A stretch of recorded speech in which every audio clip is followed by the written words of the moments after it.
ஸ்ரீமத் கோவிந்த ராமானுஜா சரணோ சரணம் பிரபத்தே. ஸ்ரீமதே கோவிந்த ராமானுஜாய நமக. மார்கழி மாதம் திருப்பாவை நோன்பிலே இன்று நாம் 6வது நாள் நோன்பை நோற்று கொண்டிருக்கிறோம். கடந்த 5 தினங்களிலே பகவானுடைய 5 நிலைகளை நமக்கு காண்பித்து கொடுத்து அதிலே நம்மை போன்ற எளியவர்கள் கண்டு பற்றுவதற்கு எளிமையாக இருக்கக்கூடிய அச்சாவதார பெருமாளை காண்பித்து கொடுத்தார். இந்த நோன்பை அவனிடத்திலே நாம் இங்கே சரணாகதி செய்யலாம் என்கிற ஒரு நிலையை நமக்கு காண்பித்து கொடுக்கிறார். ஏன்னா நமக்கு பகவான் பல நிலைகளிலே இருக்கிறார். எந்த பெருமாளிடம் சரணமடைய வேண்டும் என்று நமக்கு தெரியாது என்பதனாலே நம்மை போன்றவர்களுக்கு எளிமையாக இருப்பதற்காக அச்சாவதாரத்தை காட்டி கொடுக்கிறார். ஆண்டாள் நாச்சியாரும் அச்சாவதாரத்திலே தான் ஈடுபடுகிறார் ஸ்ரீவில்லிபுத்தூரிலே என்பது நம்ம பார்த்தோம். இப்போ அந்த நிலை முடிந்தது பிறகு இனி இந்த நோன்பிலே ஈடுபடக்கூடிய சககாரிகள், இந்த நோன்பிலே ஈடுபடக்கூடிய இப்போ நம்மை போன்ற ஆர்வம் உள்ளவர்களையெல்லாம் எல்லோரையும் எழுப்பிக் கொண்டு இந்த நோன்பிலே போய் கலந்து கொள்ள வேண்டும் என்று ஒரு நிலையத்தை ஏற்படுத்துகிறார். இங்கே ஆயர்பாடியில் இந்த நோன்பை ஆரம்பிக்கிற போதே ஒவ்வொருவருக்கும் இந்த நோன்பிலே ஈடுபடுவதற்குண்டான தகுதி இருக்கிறது. தகுதி என்று பார்க்கிற போது பக்தி இருக்கிறது. அந்த நோன்பை செய்ய வேண்டியதான உபகரணங்கள் எல்லாமே அவரவர்களிடத்திலே இருக்கிறது. அனுபவிக்கப்படக்கூடியவனான கிருஷ்ணனும் அனுபவிக்க தகுந்த காலமும் ஊரார் இசைந்த இசைவும் இது எல்லோருக்குமே இருக்கிறது. ஆனால் இங்கே ஆண்டாள் நாச்சியார் எப்படி செய்கிறார்னா, தனித்தனியே அனுபவிக்காமல் எல்லோரையும் எழுப்பி ஒரு கோஷ்டியாக சேர்ந்து அனுபவிக்க வேண்டும் என்று ஏன் சொல்லுங்கள். எல்லார் வீட்லையுமே பெருமாள் சித்திரம் படங்கள் வச்சிருக்கிறோம். எல்லாரும் வீட்டில் நல்ல தீர்த்தமாடி திருமணம் வச்சுட்டு அவங்கவுங்க வீட்டிலேயே திருப்பாவை உட்காந்து சேவிக்கலாமே. ஏன் இப்படி எல்லாருமாக எழுந்து வந்து ஒரு ராமானுஜ கூடத்திலே சற்சங்கமாக கூடி நாம் பகவானை அனுபவிக்க வேண்டும்? இது ஒரு கேள்வி வருது இல்லையா? ஏன் அந்த ராமானுஜ கூடத்துக்கு வந்து சேவிச்சாதான் ஆச்சா, நாங்கள் வீட்டிலேயே திருப்பாவை சேவிச்சுக்கிறோம், எங்களுக்கெல்லாம் தெரியும் அப்படின்னு சொல்கிறவங்களும் இருக்காங்க இல்லையா? ஏன் இப்படி ஒரு கோஷ்டியாக இருந்து அனுபவிக்க வேணும் என்பதற்குண்டான காரணத்தை தான் இந்த பாசுரத்திலே நமக்கு சொல்லுகிறார். பகவானுடைய அனுபவத்திலே ஈடுபடுவது என்பது பெரிய காட்டாற்று வெள்ளத்திலே நாம் குளித்து நீராடுவது போல. ஏன்னா பகவான் அடியவர்கள் மேலே அன்பையும் கருணையும் காட்ட ஆரம்பித்து விட்டால் அது யாருனாலையும் அணை போடவே முடியாது. அப்போ அவனுடைய அனுபவம் என்கிற தடாகம் பொங்கி வலிகிற இடத்துல வேகமாக ஓடுகிற ஒரு நதியாக இருக்கும். அப்போ தனியாக போய் நம்ம அதில் முங்கி நீராடுனா என்ன போகும்? முங்குற வரைக்கும் உறுதி, முங்கினா எந்திரிக்க மாட்டோம், எங்கேயோ இருப்போம். அந்த வெள்ளமானது நம்மளை அடித்து சென்று விடும், அதற்கு ஈடு கொடுக்க முடியாது. அதனால என்ன செய்கிறாங்கன்னா, அவனுடைய அனுபவத்தை அனுபவிக்கிற போது நம்ம யாத்திரைகள் போகிறப்ப பார்க்கலாம், ஆற்றுல குளிக்க வேண்டிய ஒரு நிலை ஏற்படுகிறதுனா ஆற்றுல தண்ணி நிறையா போச்சுன்னா என்ன செய்வோம்? தனியாக முங்க மாட்டோம், ஒருத்தருக்கு ஒருத்தர் கையை கோர்த்து பிடிச்சிக்கிட்டு எல்லாருமாக சேர்ந்து முழுங்கி எழுந்திரிச்சு குளிப்போம்.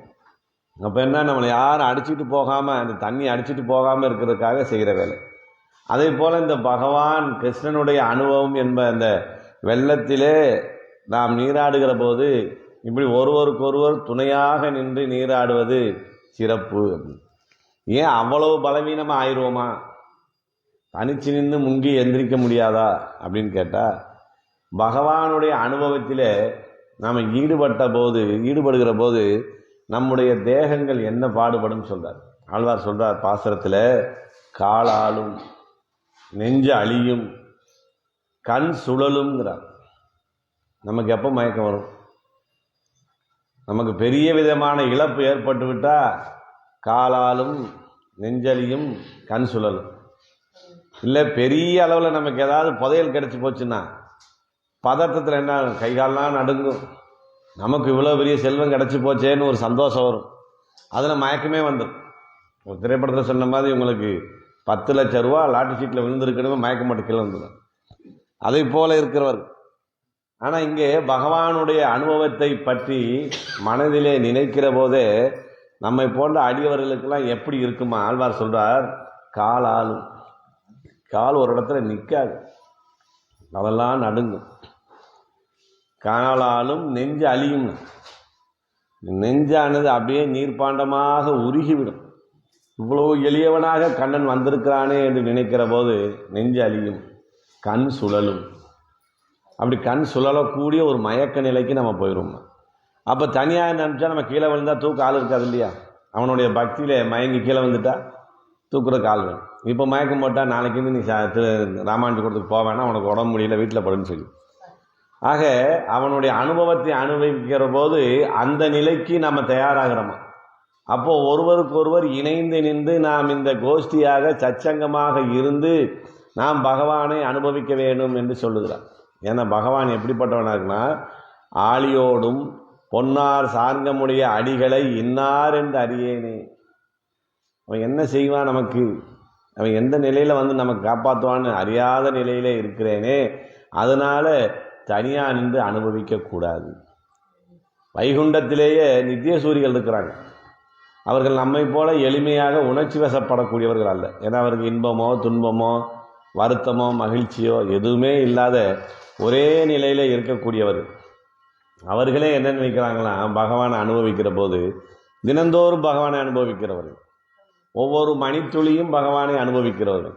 அவர்களே என்ன நிலைக்கு இருக்காங்களாம், அடியார் குழாங்களை உடன்கூடுவதென்றுகளோ. நிதீஸ்வரிகள் நம்மளா பெருமாள் பக்கத்தில் இருக்கும், பரமபத்தில் இருக்கும், நம்ம அனுபவிச்சா போதும் நினைக்கிறது இல்லை. அங்கேயும் அடியார்களோடு சேர்ந்துதான் பகவானை அனுபவிக்க முடியும், அவர்களுக்கே துணை தேவைப்படுகிறது என்று சொல்றார். இமையோர் நமக்கும் செவ்வே நெஞ்சால் நினைப்பறிதால் வெண்ணெய் ஊனென் ஈனச் சொல். நம்ம நெஞ்சால நினைச்சு பார்க்குவதற்கே அரிதாக இருக்கக்கூடிய பரமாத்மா கண்ணனாக போய் அங்கே போய் வெண்ணெய் களவாண்டு சாப்பிட்டான்னு சொல்கிறாங்களே அப்படிங்கிற அவனுடைய எளிமையை நினைக்கிற போது அந்த நிலை ஏற்படுகிறது. அங்கே நீர்மையும் மேன்மையும் அளவிட முடியாத அளவில் இருப்பதனாலே அவர்களுக்கு நித்திய சூரியலுக்கே ஒரு துணை தேவைப்படுகிறது, ஞானிகளுக்கு. ஆனால் இங்கே நோம்பில் ஈடுபட்டிருக்க நம்மளாம் எப்படிப்பட்டவர்கள், இடக்கை வழக்கை அறியாது, ஞானக்குறைவாக, நமக்கு எது சிறப்பு எது தாழ்ச்சி என்று எதுவுமே தெரியாத ஒரு நிலையில் இருக்கிறவர்கள். அப்போ நம்மை போன்ற சாமானியவர்கள் இந்த அனுபவத்தில் ஈடுபட வேண்டுமென்றால் இப்படி ஒருவருக்கொருவர் இணைந்திருந்து ஒரு கோஷ்டியாக சச்சங்கமாக அனுபவிக்க வேண்டும் என்பதை பற்றித்தான் இதில் சொல்லுகிறார். அதில் மேலே ஒன்று சொல்கிறார், ஒரு நல்ல பதார்த்தம் நமக்கு கிடைக்குதுன்னா நாம் மட்டும் அனுபவிக்கக்கூடாது. நமக்கு கிடைச்சி போச்சு தூக்கி பையில் அமைக்க வச்சுக்கிட்டு நம்ம மட்டும் போய் அனுபவிச்சுக்கலாம் அப்படின்னு நினைக்கக்கூடாது. ஒரு பிரசாதம், பெருமாள் பிரசாதம் கிடைக்குதுன்னா நம்ம கையால் இருந்து இன்னும் 4 பேர்த்துக்கு நம்ம கொடுத்துட்டு போகணும். இந்தாங்க நீங்கள் வரலைனாலும் பரவாயில்ல, இந்த பிரசாதத்தை சாப்பிடுங்க. அப்போ நல்ல பதார்த்தம் கிடைத்தால் அது எல்லோருமாக அனுபவிக்க வேண்டும். அதற்கு மேலே கிருஷ்ணனை அனுபவிக்க வேண்டும் என்று ஆசை உள்ளவர்கள் நிறைய இருப்பாங்க. இப்போ ஒரு சிலருக்கு வீட்டில் வசதி இருக்கும், சேவிக்கலாம். சிலருக்கு வீட்டில் வசதி இருக்காது. ரெண்டாவது வீட்டில் இருக்கிறவங்க நாங்கள் படுக்கிறதே 12 மணி, இவங்க 4 மணிக்கு எழுந்திரிச்சு கோவிந்தா கோவிந்தான்னு இருக்காங்களேன்னு சங்கடப்படக்கூடிய சூழ்நிலை இருக்கும். அப்போ அதெல்லாம் விட்டுட்டு இப்படி ஒரு பொதுவான இடத்துல வந்தால் கண்ணனை யார் யார் அனுபவிக்க வேண்டும் என்று ஆசைப்படுகிறார்களோ அவர்களுக்கெல்லாம் விட்டு போகாமல் அந்த கிருஷ்ணானுபவம் கிடைப்பதற்கு ஒரு காரணமாக இருக்கும். இரண்டாவது, வைணவத்தில் மிகப்பெரிய ஒரு தத்துவம் சொல்லியிருக்கிறாங்க. என்ன சொல்லியிருக்கிறாங்கன்னா, நம்ம பகவானையே சரணமடைவதாக இருந்தாலும் சரி, பகவானுக்கு எந்த காரியத்தை நம்ம செய்வதாக இருந்தாலும் சரி, நேராக போனோமே பகவான்கிட்ட பண்ணினா காரியமாகாது. அப்போ என்ன சொல்கிறாங்க, அடியார்களை முன்னிட்டே சரணமடைவது முறையாகும். நம்ம சேவிக்க ஆரம்பிக்கிறோம், சாதித்தருளாய் ஸ்ரீமதே ராமானுஜா, அவரை சொல்லிட்டு தான் சேவிக்கிறோம். அப்படி அடியார்களை முன்னிட்டால் பகவானுக்கு உகப்பாகும். சரி, ஒரு ரெக்கமெண்டேஷனோடு வர்றாங்க, அதனால் இந்த காரியத்தை நம்ம நிச்சயமாக செஞ்சு கொடுக்கணும் அப்படின்னு நினைப்பார். ஆக ஒரு பாகவதனை அண்டி இருத்தல்னு காஞ்சி வரதர் சொன்ன 6 வார்த்தைகளிலே ஒரு வார்த்தை அதுவும் உண்டு. அதனால் என்ன சொல்கிறாங்க, ஒரு அடியார்களை முன்னிட்டு நாம் போய் அவனிடம் சேர வேண்டும் அப்படின்னு சொல்கிறாங்க. சரி, இதெல்லாம் சரியாக இருக்க, எல்லோருமே கிருஷ்ண பக்தியில் சிறந்தவர்களாக இருக்கிறார்களே. ஆனால் என்ன செய்கிறாங்க, ஒரு சிலர் உறங்குறாங்க, ஒரு சிலர் எழுப்புறாங்கன்னு இருக்கு. அப்போ எழுந்து இருக்கிறவர்களுக்கு தான் ஞானம் அதிகம், உள்ளே உறங்கி கொண்டிருப்பவர்களுக்கு ஞானம் குறைவான்னா, பகவானுடைய அனுபவத்திலே ஈடுபட்டு ஒரு தரப்பார் என்ன செய்கிறாங்க, அதே நினைவில் மயங்கி கிடக்கிறாங்க. ஒரு சிலருக்கு என்ன ஆகுது, அந்த பகவானுடைய அனுபவம் அவர்களை இருக்கிற இடத்துல இருக்க விட மாட்டேன் என்கிறது. ஏன்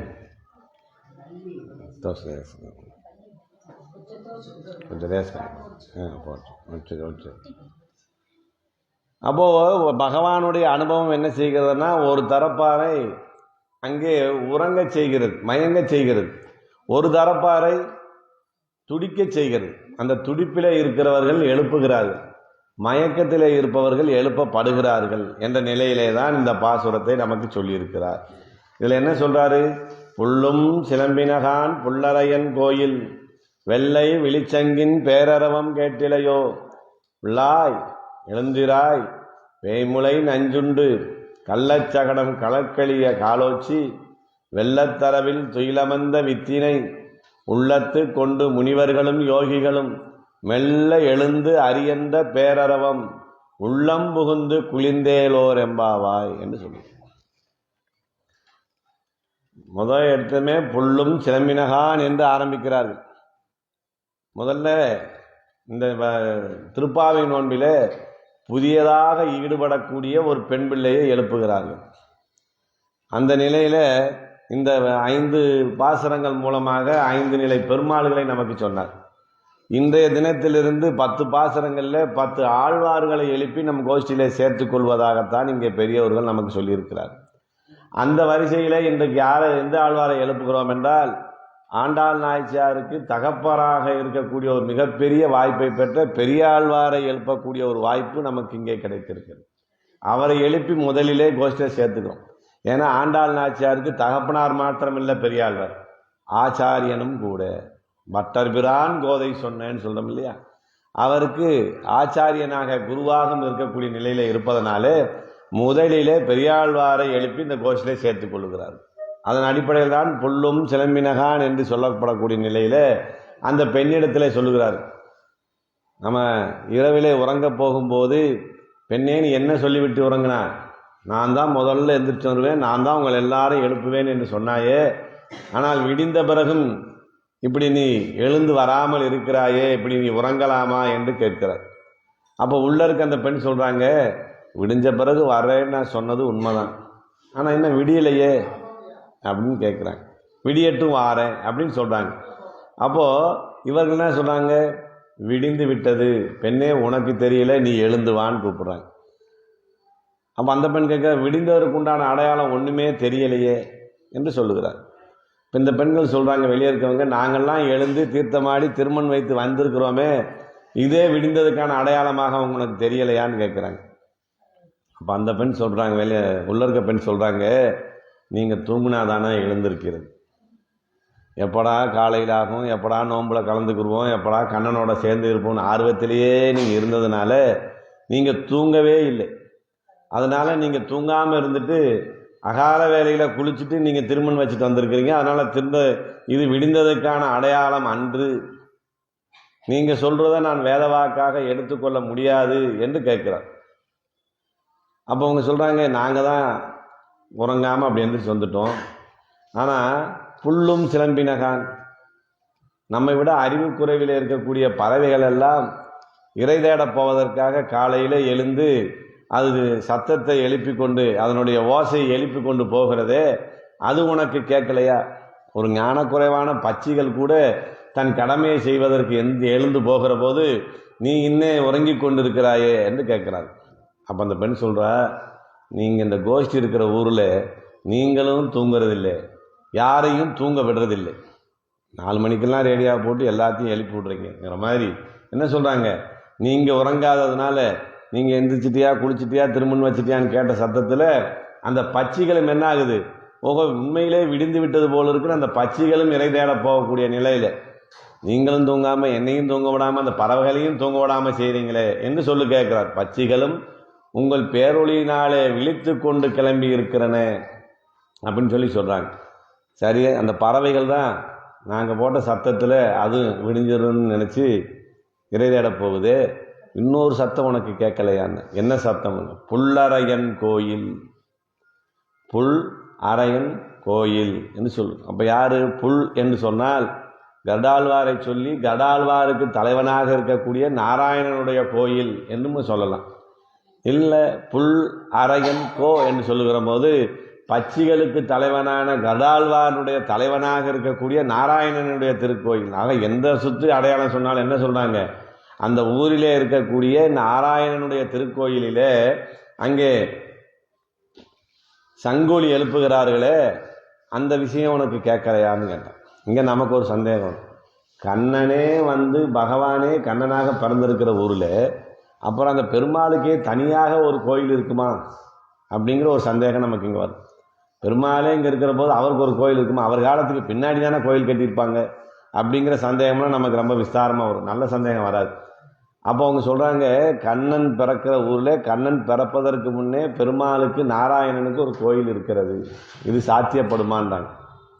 ராமன் அவதாரம் செய்து அவருடைய திருவாதாரண பெருமாள் யார்? இன்றைக்கு ஸ்ரீரங்கத்திலே பள்ளி கொண்டிருக்கிற பெரிய பெருமாள் தான் அவங்களுக்கு குடும்பத்துக்கே திருவாராதன பெருமாள். அதைத்தான் அந்த குலத்திலே வந்தவர்கள் எல்லோரும் முன்னே திருவாராதனை பண்ணி கொண்டிருந்தார்கள். ஏன் இவருக்கு பெரிய பெருமாள்னு பேர்? ஸ்ரீரங்கத்தில் பெருமாளே திருவாராதனை பண்ண பெருமாளுங்கிறதுனால அவருக்கு பெரிய பெருமாள்னு ஒரு பேர். அதனால் அங்கே கோயில் இருந்தது உண்மை. அதான் புல்லரையன் கோயில் அப்படின்னு சொல்லி இங்கே சொல்கிறாங்க. புல்லரையன் இங்கே ஏன் பறவையை ஞாபகப்படுத்தணும்? எடுத்த மாத்திரத்தினா பறவைக்கு தலைவனாக இருப்பவன் கருடாழ்வான். பகவானுடைய அடையாளங்களிலே பிரதானமான அடையாளம் எது? ஒவ்வொருத்தருக்கு வாகனத்தை வச்சு அடையாளம் சொல்கிறோம். பெருமாள் எந்த வாகனத்தில் வந்தால் நமக்கு பெருமாள்னு தெரியும். வேறு வேறு வாகனத்தில் வந்தால் குழப்பம் வந்துடும். கருட வாகனத்தில் வந்தால் பெருமாள் தான் வருவார் அப்படிங்கிற ஒரு நிலைமை. அதனால் இங்கே கருடனை கொண்டு பெருமாளை இங்கே முன்னாடி அடையாளப்படுத்துகிறார். இளையாழ்வார் லட்சுமணனுக்கு ஒரு பேருண்டு. என்ன பேருண்டு? இளையாழ்வார் லட்சுமணன் அப்படிங்கலாம் பேருண்டு. அவருக்கு தான் ராமானுஜன்னு பேர். ராமனுக்கு அனுஜன், ராமனுடைய தம்பி. இது ஒரு அடையாளமாக ஒரு பேராகவே அவர் வச்சுக்கிட்டார். நீ யாருப்பா? ராமானுஜன், ராமனுக்கு தம்பி. இது ஒரு பேர். அப்படி ராமனை முன்னிட்டு இங்கே லட்சுமணனை சொல்கிறாங்க. அதே போல் என்ன செய்கிறாரு, இங்கே ராமனுக்கு ஒரு பேர் இருக்கான். ராமனுக்கு என்ன பருவம்னா, லட்சுமணனுடைய கைங்கரியத்தில் சிறப்பு ஏற ஏற ராமனுக்கு தம்பி லட்சுமணன் சொன்னவங்க அப்புறம் இந்த உலகத்தார் என்ன சொல்ல ஆரம்பிச்சிட்டாங்களாம், லட்சுமணனுக்கு அண்ணன் ராமர், லட்சுமணே பூர்வஜர், லட்சுமணனுக்கு அண்ணன் அவர் அப்படின்னு சொல்ல ஆரம்பிச்சிட்டாங்க. என்ன காரணம்? இளையாழ்வானுடைய கைங்கரிய சிறப்பு அப்படி இருக்கிறது. அப்படியெல்லாம் இருப்பதனால என்ன செய்கிறாங்க, இங்கே கருடாழ்வாரை முன்னிட்டு பெருமாளை சொல்கிறாங்க. அப்புறம் நம்ம காரியம் இருக்கு இல்லையா, ஒரு நல்ல காரியம் செய்யணும், ஏற்கனவே இருக்கக்கூடிய முன்னோர்களான பாகவர்களை முன்னிட்டு கொண்டு போய் நான் சரணமடைய வேண்டும் என்று இருக்கிறது. அதனால் இங்கே என்ன சொல்கிறாங்க, வேதம் வல்லார்களை கொண்டு விண்ணோர் பெருமான் திருப்பாதம் பணிந்து. வேதம் வல்லார்களை கொண்டுன்னா நம்ம சிந்தனை எங்கே போயிடுவோம், வேதம் படித்த பிராமணர்கள் போல இருக்குது அப்படின்னு போயிடக்கூடாது. 4000 பிரபந்தம் சேவிக்கிறவர்களும் திருப்பாவை சேவிக்கிறவர்களும் வேதம் வல்லார்கள். வேதம் அனைத்துக்கும் வித்தாகும் கோதை தமிழ் ஐயைந்தும் ஐந்தும். அப்போ இந்த திருப்பாவை 30 பாசனம் சேவிச்சா நம்மளும் வேதம் வல்லார்கள். நம்மளாம் இப்போ வேதம் படித்தவங்க தான்.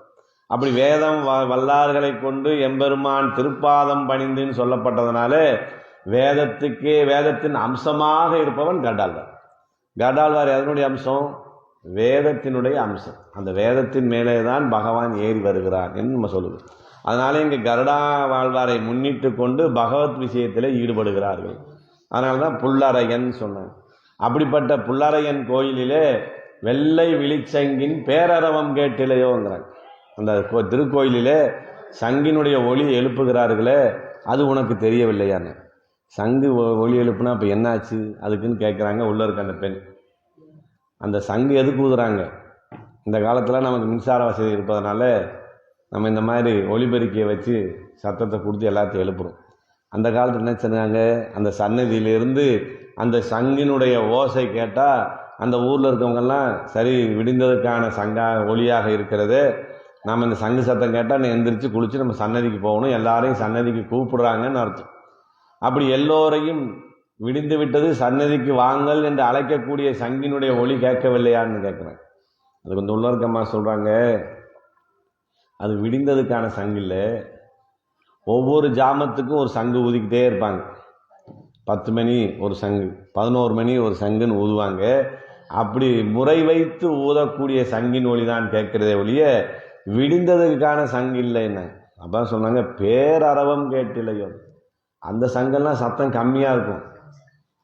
இந்த சத்தம் எப்படி பேரரவமாக இருக்கு. மகாபாரத யுத்தத்திலே பாஞ்சசன்யத்தை பகவான் ஊதும்போது எந்த அளவுக்கு ஒளி கேட்டதோ அந்த ஒளி அளவுக்கு கேட்கிறதே. அது வெள்ளை வெளிச்சங்கு, நம்மளை அழைப்பதற்கான சங்கு. நம்ம என்ன ஆசைப்படுறோம்? பெருமாள் எப்படி இருக்கணும்? அவர் ஆபரணம் இருக்கோ இல்லை பூவலங்காரம் இருக்கோ, குறைஞ்சது சங்கு சக்கரத்தோடையாவது அவர் இருக்கணும்னு ஆசைப்பட்டு பார்க்கணும். முதல்ல நம்ம எங்கே பார்க்குறோம்? பல்லாண்டு பல்லாண்டு பல்லாயிரத்தாண்டு பல கோடி 100,000 ஆரம்பிச்சவர் என்ன சொன்னார்? உன் சங்குக்கு பல்லாண்டு, உன் சக்கரத்துக்கு பல்லாண்டுன்னு பாடினார்.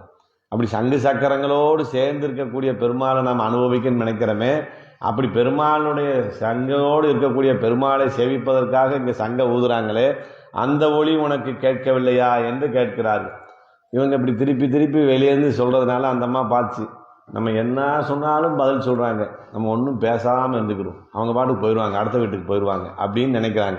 அப்போ இவங்க என்ன செய்கிறாங்க, நீ சிறுபிள்ளை என்பது சரியாக போய்விட்டது. இந்த புதுசாக நோன்புக்கு வர்றதுனால இந்த நோன்பினுடைய மகிமை, இந்த நோன்பில் ஈடுபடக்கூடியவர்களுடைய மகிமை உனக்கு தெரியாததுனாலே நீ இப்படி இருக்கிறாய். அதனால் என்ன பிள்ளாய், சிறு பெண்ணே, சின்ன பிள்ளைங்கிறது சரியாக போச்சே அப்படின்னு சொல்கிற அளவில் பிள்ளாய் என்று சொல்லுகிறார். ஏன்னா பகவத் விஷயத்தில் ஈடுபடக்கூடியதனுடைய எல்லை எங்கே இருக்கிறது? பெருமாளை கும்பிட்டுக்கிட்டே வர்றோம், அது எல்லை எங்கே இருக்குன்னா இப்படி வந்து கோஷ்டியில் சேர்றது. இப்படி அடியாறுகளோடு சேர்ந்து இருந்து பகவானை அனுபவிப்பது தான் பகவத் அனுபவத்தினுடைய எல்லையாக பாகவத அனுபவம் இருக்கிறதுன்னு சொல்லியிருக்கிறாங்களே. அப்படிப்பட்ட பாகவதர்கள் எல்லாம் உன் வீட்டு வாசலில் நிற்கணும். என்ன செய்யணும்? பாகவதர்கள் ஒருவர் சந்திப்பதற்காக உள்ளபூர்வமான ஆசையோடு இருக்கணும். அதுதான் உண்மையான பக்தி. நீ உன் வீட்டு வாசலில் வந்து நிற்கிறோம், நீ எங்களை பார்க்கணும்னு ஆசைப்படுறது இல்லாமல் எங்களையும் உன்னைய பார்க்க விடாமல் இருக்கிறையே, அப்போ நீ சிறுபிள்ளை என்பது சரியாகத்தானே இருக்கிறது. அதான் பிள்ளாய் எழுந்திராய் அப்படின்னு சொல்கிறாங்க. ஏன் அப்படி இருக்கணும்னா சொல்கிறாங்க, அடியார் தம் கூட்டம் கண்டிட கூடுமேல் அது காணுமே கண் பயனாவதே. நம்ம கண் பெற்ற பயன் எப்போ நமக்கு கிடைக்குதுன்னு சொல்கிறாங்க. அடியார்களை இப்படி கண்ணில் பார்க்குறோம் இல்லையா, அதுதான் நம் கண் பெற்ற பயன். அதான் சொல்ற, அடியார்கள் தம் ஈட்டம் கண்டிட கூடுமேல் அது காணும் கண் பயனாவதே. நம் கண் பெற்ற பயனே இப்படி 10 கோஷ்டியில் ஒரு இடத்துல மொத்தமாக பார்க்குறோம்னா அதே மிகப்பெரிய ஒரு புண்ணியம்னு சொல்லியிருக்கிறாங்களே, அது உனக்கு தெரியாமல் போய்விட்டது. அதற்கு மேலே நம்ம எப்போ இருக்கணும்?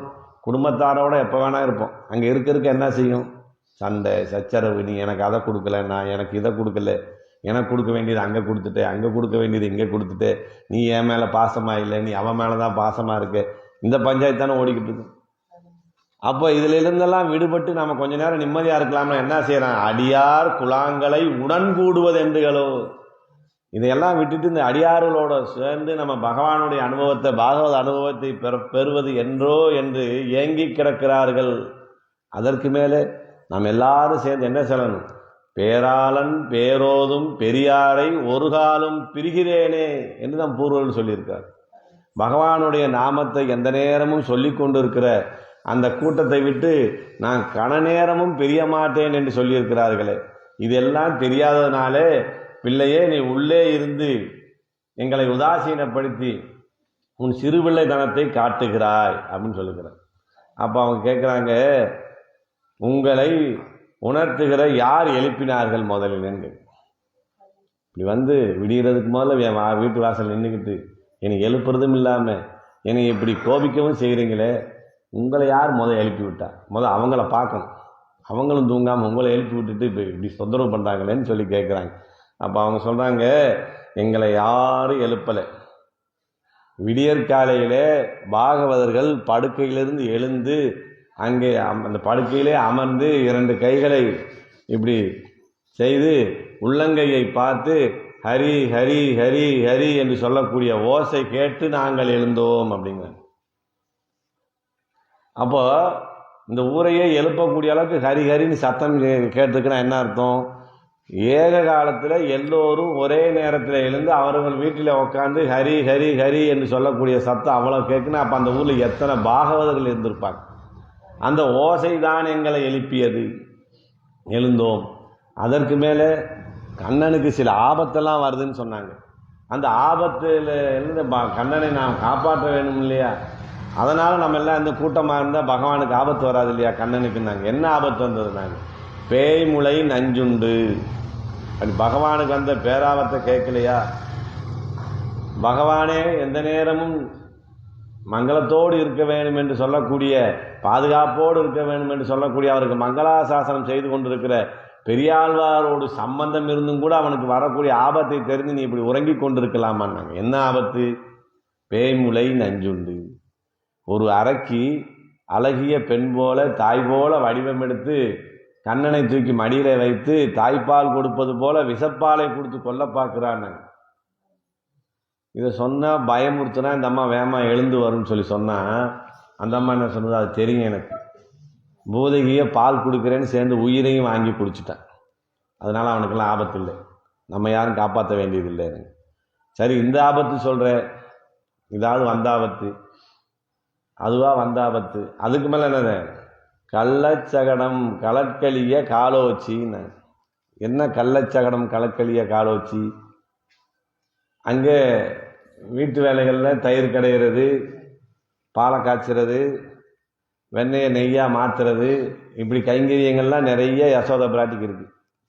அப்போ என்ன செய்கிறாங்க? கண்ணன் குழந்தையாக இருக்கிறான், உறங்கி கொண்டிருப்பானே, என்ன செய்யணும்னா அவர்கள் வீட்டுக்காரிகளே ஒரு பெரிய சக்கரம் போட்டால் கட்ட வண்டி நிற்கிது.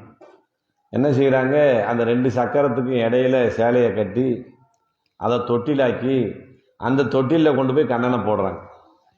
ஆனால் அது எப்படிப்பட்ட சக்கரம்னா, அசுரன் சகடாசுரன் அந்த சக்கரமாக நிற்கிறான்.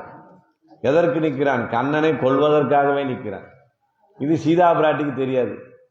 சீதா பிராட்டி என்ன செய்கிறாங்க? யசோத பிராட்டி என்ன செய்கிறாங்க? இது நான் சாதாரண ஒரு வண்டி தானே நிற்குது, தொட்டில் கட்டுறதுக்கு வசதியாக இருக்கேன்னு அதுக்குள்ளே கொண்டு போய் கண்ணனை போடுறாங்க. அப்போ ஆபத்துக்குள்ளே கொண்டு போய் பெற்ற தாயே போடுறாங்க. அப்படிப்பட்ட ஆபத்து இருக்குது. அந்த சகடாசூரன் வந்து கண்ணனுக்கு ஆபத்தை ஏற்படுத்த போகிறானே, அந்த ஆபத்தை நம்ம தடுக்க வேணாமா என்று கேட்கிறாரு. அவங்க சொல்கிறாங்க, அந்த கள்ளச்சகடம் கலற்களிய காலோச்சி. பசியிலே குழந்தை அழுகிற போது கையையும் காலையும் உதைப்பான் இல்லையா? அப்படி பசிக்கு உதைப்பது போல உதைத்து அவன் காலை ஆட்டுகிற போது அந்த காலிலே உதைப்பட்டு அந்த வண்டியே சுக்குநூறாக போச்சு. அந்த சகடாசுரனும் அழிஞ்சு போனான். அதனால் அது ஆபத்தில்லை அப்படின்னு சொன்னாங்க. சரி, ஆபத்தெல்லாம் இல்லை, நீ ஆபத்துக்கெல்லாம் மாட்டுக்கன்னு சொல்லிட்டு. ஆனால் நம்ம என்ன செய்யணும்னா, வெள்ளத்து அரவில் துயிலமர்ந்த வித்தினை, திருப்பார்கடலிலே அனந்தசயன் மேலே உறங்கி கொண்டிருக்கிற வெள்ளத்து அளவில் துயில் அமர்ந்த வித்து. எல்லா அவதாரங்களுக்கு மூலம் எங்கே இருக்கிறது? திருப்பார்கடலில் தான் நம்ம என்ன அவதாரம் செய்யலாம்னு அங்கேருந்து தான் புறப்பட்டு வரார். அதனால சொல்கிறாங்க, வெள்ளத்து அளவில் துயிலமர்ந்த வித்தினை. இந்த மாதிரி பூதகிங்கிற ஆபத்து, சகடாசுரன்கிற ஆபத்து, இதெல்லாம் இல்லாமல் ஒரு இடத்துல இருக்கிறான். எங்கே இருக்கிறான்னா, திருப்பார்கடலிலே அந்த குளுமையான கடலுக்குள்ளே மென்மையான குளிர்ச்சியான வாசனையான திருவனந்தான் மேலே அவன் அந்த உடம்பு அழுத்தாத அளவுக்கு படுத்திருக்கிறான். அந்த ஆள் என்ன நினைப்பாரான்? பெருமாள் நம்ம மேலே சயனிக்கிறார்னா எந்த இடத்துலையும் சிறு உறுத்தல் கூட அவருக்கு இருக்கக்கூடாது.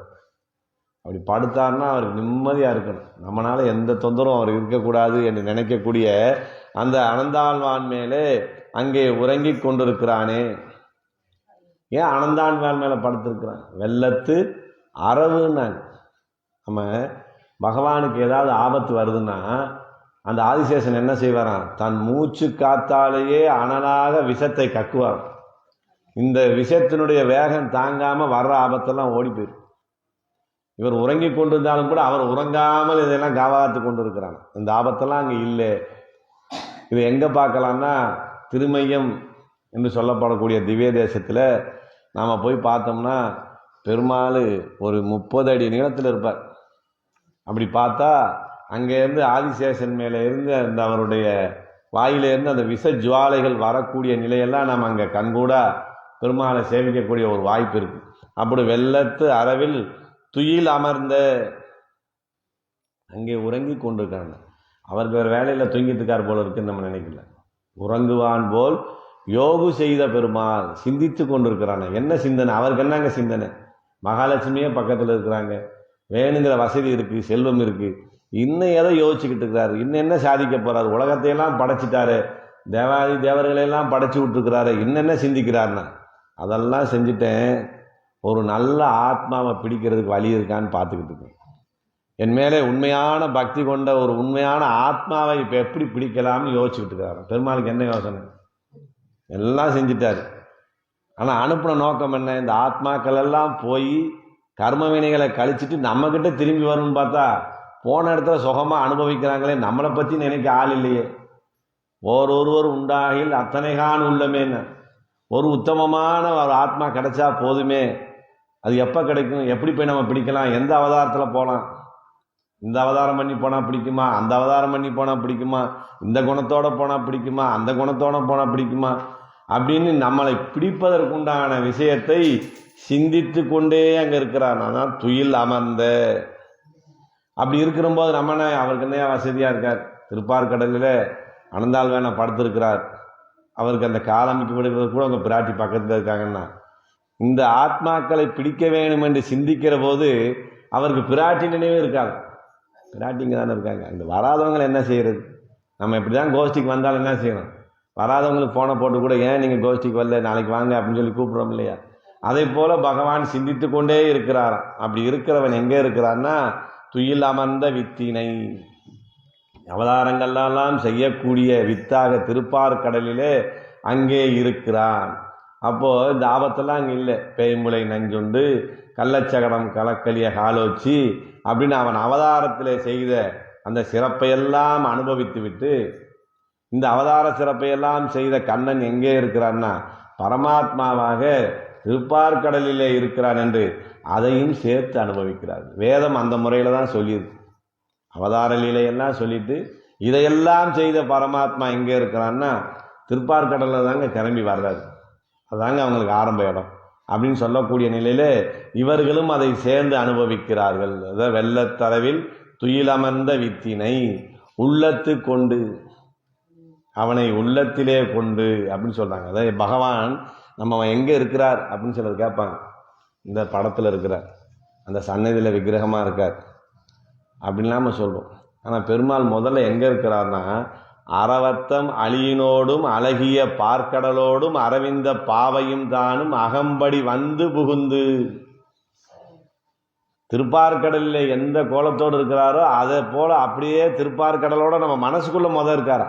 பெருமாளை எங்கெங்கேயோ தேடக்கூடாது, முதல்ல நம்ம மனதுக்குள்ளே இருக்கிறார், என் நெஞ்சிலேக இருக்கிறார். அதான் உள்ளத்து கொண்டு என்ன செய்கிறாங்க முனிவர்களும் யோகிகள். ஏன் உள்ளத்தில் நம்ம வச்சுக்கணும்? இந்த உள்ளத்துக்குள்ளே வச்சுக்கிட்டா நமக்கு என்ன ஒரு எண்ணம்னா, நம்மளை மீறி பகவானுக்கு இந்த விஷப்பால் கொடுக்க வந்த பூதகி மாதிரி, சகடாசுரன் மாதிரி, மதுகையிடபாதர்கள் மாதிரி அரக்கர்கள் வந்து பெருமாளுக்கு எந்த தொந்தரவும் ஏற்படாது, அதனால நம்ம மனசுக்குள்ளே வச்சுக்கிறோம். நாங்கள் இந்த ஆபத்தாவது பரவாயில்ல, ஆனால் நம்ம மனசுக்குள்ளே இருக்கு பாருங்க ஆபத்து, அதுதான் பெருமாளுக்கு பெரிய ஆபத்து. நம்ம மனசுக்குள்ளே நிம்மதியாக வச்சுருக்கோம், என்னன்னா நினச்சிக்கிட்டு இருக்கோம், அது அவங்களுக்கு தான் தெரியும். அப்படிப்பட்ட கடுமையான இடத்துல போய் வச்சிருக்கிறான். ஆனால் அப்படி இருந்தாலும் அங்கே ஆபத்து வராது என்கிற ஒரு நல்ல எண்ணத்தோடு அங்கே வைத்து உள்ளத்து கொண்டு முனிவர்களும் யோகிகளும். முனிவர்களும் யோகிகள் என்ன செய்கிறாங்க? முனிவர்கள் யாரு, யோகிகள் யாருங்க? பகவானுடைய நாமத்தை எந்த நேரம் முணுமுணுத்து கொண்டே இருக்கக்கூடியவர்கள் முனிவர்கள். சதா சர்வ காலமும் ராம் ராம் ராம் ராம் ராம்னு சொல்லிக்கிட்டே இருப்பாங்க. இல்லை கோவிந்தா கோவிந்தா கோவிந்தா என்று சொல்லிக்கொண்டே இருப்பார்கள். இப்படி சொல்லக்கூடியவர்கள் தான் முனிவர்களாக இருக்கிறார். அதையே தியானித்து கொண்டிருப்பது. யோகிகள் யாருன்னா, எந்த நேரம் பகவானுக்கு கைங்கரியம் செய்து கொண்டே இருக்க வேண்டும் என்று அவன் கைங்கரிய துடிப்பிலே இருக்கக்கூடியவர்கள் யோகிகள். அப்படி வெள்ளத்தரவில் துயிலமர்ந்த வித்தினை உள்ளத்து கொண்டு முனிவர்களும் யோகிகளும் எந்த நேரமும் அவனை பற்றியே பேசக்கூடியவர். இந்த முனிவர்களுக்கும் யோகிகளுக்கும் இங்க என்ன வேலை அப்படின்னு சொல்றோம். முனிவர்கள் தான் உள்ளே படுத்திருக்கவங்க, சதா சர்வ காலமும் பகவானையே நினைச்சுக்கிட்டு மணி என்னாச்சுன்னு பார்க்காம கூட பகவானுடைய அனுபவத்திலே இருக்கிறார்கள். அவர்கள் முனிவர்கள். வெளியே இருந்து எழுப்பக்கூடிய பெண்கள் இருக்கிறார்களே, இவர் யோகிகள். இவங்க என்னன்னா, நினைச்சுக்கிட்டே இருந்தா பத்தாது, அவருக்கு கைங்கரியம் செய்யணும். சும்மா நான் பெருமாள் நினைச்சுக்கிட்டே இருக்கேன்னு சொன்னா போதுமா? எந்திரிக்கணும், பூ கட்டி கொடுக்கணும், அந்த சாமான் கொடுத்த கழுவிடணும், அவனுக்கு வேண்டிய கைங்கரியங்கள்லாம் செய்யணுமே அப்படின்னு சொல்லக்கூடியவர்கள் யோகிகள். அதைத்தான் இங்க சொல்றாரு, முனிவர்களும் யோகிகளும் மெல்ல எழுந்து. அவர்கள் படுக்கையிலேருந்து எழுகிற போது எப்படி நான் மெல்ல எழுக்கணும். நாமளும் இன்னைக்கு படுக்கையிலேருந்து எழுந்தா மெதுவாக எழுந்திருக்கணும். அதான் நமக்கு பிரதானமாக வேண்டியது எதுன்னு சொல்றாங்க? நிதானம். ஏன் நிதானமாக இருக்கணும்? ஏன் பதட்டப்படாமல் இருக்கணும்? உள்ளத்து கொண்டு. ஏற்கனவே பெருமாளை உள்ளத்துக்குள்ளே வச்சிருக்கோம். நம்ம ஏதாவது பதறினா அவருக்கு பாதிக்கும் இல்லையா? ஓ, கர்ப்பிணியாக இருக்க தாய்மார்கள் மற்ற நாள் காலங்கள் போல தடான்னு எந்திரிக்க மாட்டாங்க. அவர்கள் படுக்கையிலிருந்து எழும்போதோ இல்லை அமர்ந்தத்திலிருந்து எழுகிற போதோ இந்த வயிற்றிலே இருக்கக்கூடிய குழந்தைக்கு எந்த பாதிப்பும் வரக்கூடாதுன்னு ரொம்ப சூதானமாக, தூக்கத்தில் புரண்டு படுக்கிற போது கூட ரொம்ப எச்சரிக்கையாக படுப்பாங்க. என்ன காரணம்? நாம் ஏதாவது செஞ்சால் நம்ம வயிற்றுக்குள்ளே இருக்க நம்ம குழந்தைக்கு பாதிச்சிருமே அப்படிங்கிற எண்ணத்தோடு தானே செய்கிறோம். அதனால் நம்ம எந்த காரியம் செஞ்சாலும் பதறாமல் நிதானமாக செய்யணும். உள்ள பெருமாள் இருக்கார், நம்ம ஏதாவது பார்த்தப்பட்டா அவருக்கு ஆபத்து வந்துடுமோன்னு நினைக்கணுமா?